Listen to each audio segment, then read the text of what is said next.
Everybody, and welcome back to our Pokemon Crystal Plushlocke. Now, we finally defeated Whitney, and it's time to move on to part 4. This is where it starts to get a little bit more interesting. But yes, we have to grab the squirt bottle, and as well as that, we have a brand new bunch of encounters to actually get. This is one of the more recent plushies I actually got, so it was awesome to get this little guy, that being Nidoran Male. See the sitting cutie right there. I'm going to name him Gene, based off my Kanto Gene jacket where he sits upon as one of our mascots. Another one we actually have is this Sunkern. This Sunkern is so freaking cute. I got the sitting cutie of it as well from a gift from my girlfriend. You can see my little mug right over there. And now a very fun thing that I actually didn't realize about this area is I knew about that part, but going down here, I didn't know that there was actually Dig, TM28 Dig, so that was awesome. Now there's actually another trainer right here, that being, I believe, Schoolboy Allen. This guy is going to be very, very handy whenever you get a chance to get it. We're going to grab his number because if you guys don't know, he actually gives you a Firestone after a little while. And with using an emulator, since I'm able to speed everything up, we're going to be luckily able to find that a little bit faster than usual. We don't get it in this part, but I do think we're going to be getting it pretty soon, hopefully. But now, officially grabbing the squirt bottle, we are able to use it on this Pseudo-Wudo tree, which I just kind of spoiled it by accident. But yes, another Pokemon we get to add to our collection is Pseudo-Wudo. I wish I had a more memorable picture of him as in that one, because we actually have a little funny inside joke on my main channel. We call him the Gay Pride Pseudo-Wudo. Right here, we call him Teriyaki. I just have a thing with... You'll understand if you go check my videos out. We also see Bill over here, and if you don't know, Bill is going to be coming handy. We're going to be able to go back over to him and grab another Pokemon in a few. So we're going to just keep on talking to him. He's going to tell us to go back to Goldenrod, which would have been handy if he had told us that sooner, but it is okay. So we run back to Goldenrod. We get to talk to Bill, and of course, he's going to hand us an Eevee. And we have every single Eeveelution plush, so take your guess on what Pokemon it evolves into. I named him Pluto, and then as well as that, a little bit further on, we're actually able to get Pichu, Kimmy the Pichu, to evolve very fast, mind you. We got here last episode, but now we officially have a Pikachu. And fun fact, I actually have a female Pikachu plush, which you're seeing down there as well. But now that we're back here in Ecruteak City, we're actually going to be wandering around. We're going to go into the Burnt Tower, meet this weird man, grab a new encounter, that being Coughing.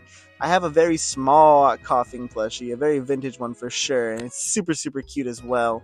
I think I show it. Yes, right there. There we go. You can tell that I'm doing voiceover work for this specific part right here, but we're going to name her Barbie. Now, I think this fits for a Coughing in my opinion. Sadly, I don't have a Wheezing, but we'll have to do with it.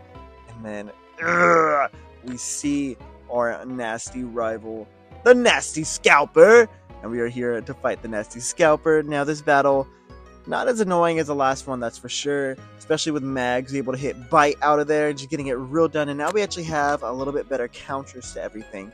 We're going to switch out, and then we are going to go into a heavy hitter, that being Giorno.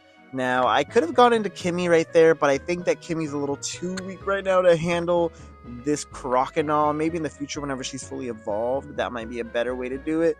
But for now, we're just going to go into Giorno. It takes a few shots, but you know what? At least we're safe. We know Giorno is going to be able to handle his own weight. But now, it is time for us to go into Kimmy. We're going to have to take on the Zubat, and that's going to be a little harder than it would seem, even though it is just a Zubat at level 20. Kimmy wasn't able to get the full kill. Thundershock, of course, not being the strongest move, but that is okay. Next up, he's going to be throwing out Magnemite, and that's whenever it's actually time to go back into Mags. Mags is definitely becoming a fan favorite of mine. I really love her. She is so powerful in this beginning game, and then hopefully in the future we're actually going to be able to get an Arcanine plushie. I've been looking, just no luck just yet, so we are going to hope that we see something. We fall through after defeating the Nasty Scalper, and going up we see 3 legendary dogs. Suicune, of course, staying a little bit later. We talked to Eugene as well, that weird man we met in the beginning. And yeah, so it's going to be very interesting about these guys. Sadly, I cannot use any of them. That would have been really nice, but it just works out like that. I don't have any plushies of them. And then as well as that, we get to come over here into the theater. We get to talk to all the kimono girls. We're going to have to battle all of them. And during this time, I believe there is currently 5 evolutions, so not too many that we probably would have seen if we did this in this generation. However, we defeat the last one, and as we're walking out, we actually meet a Kimono Dancer fan. He challenges them, never beat them, and in return of us defeating them, he gives us HMO3, Surf. But now we are here to challenge Morty. It is officially time to get our next gym badge. I actually went through, just challenged all these guys. You would have seen me failing so much, but we are going to begin the battle. I will be back in a few, and I will let you guys watch the rest of this.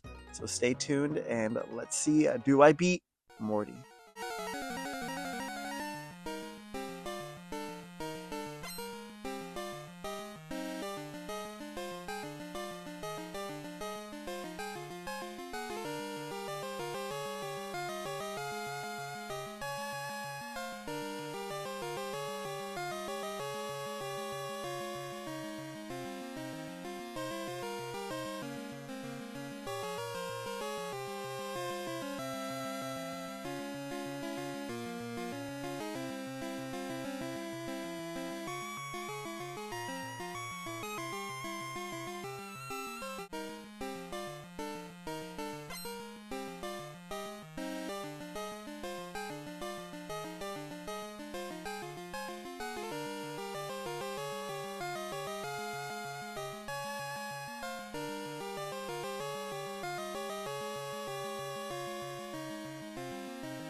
Mags and of course Vanny were definitely the powerhouses for this gym.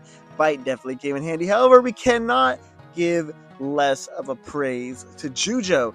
Jujo has not really been too much on the team, but now that he's a Quagsire, I am super happy with how he's been performing. That Surf also gave him a big buff. While you guys don't see the main trainer battles, he's definitely doing his part. He's pulling his part. But that's going to be it for me, guys. I hope y'all enjoyed. If you did, please hit the like button and subscribe, and I will see you guys for part 5 coming next weekend.